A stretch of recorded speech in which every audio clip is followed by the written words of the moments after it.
गुस्ताखी रसूल। गुस्ताखी भी तौहीन रिसालत। 16वीं सदी के इस्लाही रहनुमा मार्टिन लूथर में एंटी क्राइस्ट कहा। ये कीदा है और मुनाजरों में उन्होंने बोला हुआ है, किताबों में लिखा हुआ है बकायदा।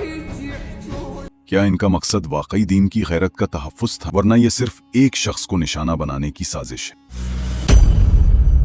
दोस्तों, इंजीनियर मोहम्मद अली मिर्जा पर गुस्ताखी रसूल सल्लल्लाहु अलैहि वसल्लम का इल्जाम लगा है। गुस्ताखी भी तौहीन रिसालत। लेकिन क्या हकीकत भी यही है?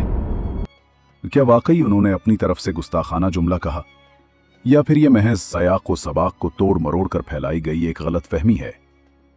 आइए आज हम तहकीक के साथ इस हकीकत की तह तक पहुंचते हैं।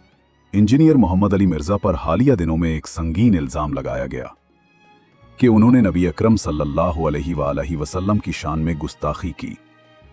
लेकिन तहकीक करने पर यह बात सामने आती है कि उन्होंने दरअसल दुश्मनाने इस्लाम के पुराने एतराज़ात और ईसाई मुसलमानों के इल्जामात को बतौर हवाला बयान किया। मिसाल के तौर पर 7वीं सदी के यूनानी ईसाई मुफक्किर जॉन ऑफ दमिश्क ने रसूलुल्लाह सल्लल्लाहु अलैहि वसल्लम को झूठा नबी कहा।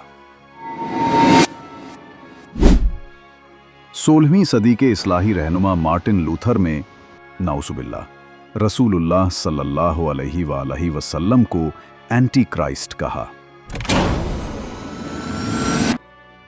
11वीं सदी के बजंतीनी मुअर्रिख जॉन स्काइलेटिस ने भी अपनी तारीख में इस्लाम और पैगंबर इस्लाम सल्लल्लाहु अलैहि वसल्लम पर मनफी इल्जामात लगाए। 19वीं सदी के बरतानवी मुअर्रिख विलियम मोयर ने अपनी किताब द लाइफ ऑफ मोहम्मद में नबी अकरम सल्लल्लाहु अलैहि वसल्लम पर बहतान तराशी की। इसी तरह इस्लामी तारीख में भी कुफ्फार व मुशरिकीन के अल्फाज महफूज हैं। तफसीर इब्न कसीर में जिक्र है कि कुफ्फार ने नबी सल्लल्लाहु अलैहि वसल्लम को नाउजुबिल्लाह जादूगर और झूठा कहा। सीरत इब्न हिशाम में लिखा है कि कुरैश नबी सल्लल्लाहु अलैहि वसल्लम को शायर, मजनून और साहिर कहते थे। ये सब हवालाजात तारीख का हिस्सा हैं। यानी इंजीनियर मिर्जा ने ये अल्फाज अपनी तरफ से नहीं कहे, बल्कि उन इल्जामात को बतौर रेफरेंस नकल किया ताकि वाज़े करें कि मुखालिफीन इस्लाम पर किस तरह एतराज़ात करते रहे। तो वो मेरे नबी को दज्जाल समझ रहा है, लेकिन मुझे कुरान इजाजत दे रहा है कि मैं उसकी औरत के साथ शादी कर सकता हूं। वो नबी इस्लाम के बारे में भी ये कीदा है और मुनाजरों में उन्होंने बोला हुआ है, किताबों में लिखा हुआ है बकायदा। ये बिल्कुल ऐसे ही है जैसे कोई मुहक्किक हिंदू या मुल्हिदीन के एतराज़ात किताब से पढ़कर सुनाए ताकि उनका जवाब दिया जा सके। क्या ये तहकीक और वजाहत गुस्ताखी कहलाएगी? कि इंजीनियर ने अगर ये कह दिया कि ईसाई हमारे नबी सल्लल्लाहु अलैहि वसल्लम को माद अल्लाह नकल कुफर दज्जाल कहते हैं, तो इस पे ये एतराज तो किया जाएगा कि ईसाई ऐसा कहते हैं कि नहीं कहते। ये एतराज नहीं किया जाएगा कि इंजीनियर ने नबी की तौहीन की है, क्योंकि इंजीनियर अली मिर्जा ने खुद माद अल्लाह नकल कुफर नबी को दज्जाल नहीं कहा है। दोस्तों, हकीकत ये है कि इंजीनियर मोहम्मद अली मिर्जा ने गुस्ताखी नहीं की। उन्होंने सिर्फ तारीख और हवालाजात बयान किए, जैसा कि मुहक्किकीन हमेशा करते हैं।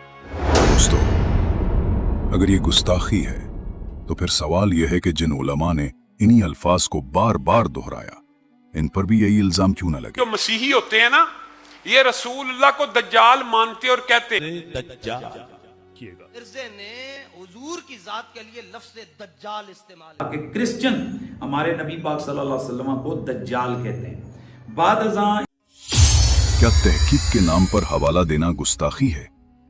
अगर ऐसा है तो जिन्होंने इन्हीं इबारतों को अपनी तकारीर और बयानात में नकल किया, इनके खिलाफ भी FIR होनी चाहिए। और फिर यह भी सोचने की बात है कि जिसने FIR दर्ज करवाई, क्या इनका मकसद वाकई दीन की गैरत का तहफ़्फ़ुज़ था, या ये सब ज़ाती इनाद और इख्तिलाफात की वजह से हुआ? इंसाफ का तकाजा यह है कि एक ही मेयार सब पर लागू हो। अगर तहकीक करना गुस्ताखी है तो सब मुहक्किकीन और उलमा को इसी कटहरे में लाया जाना चाहिए, वरना यह सिर्फ एक शख्स को निशाना बनाने की साजिश है।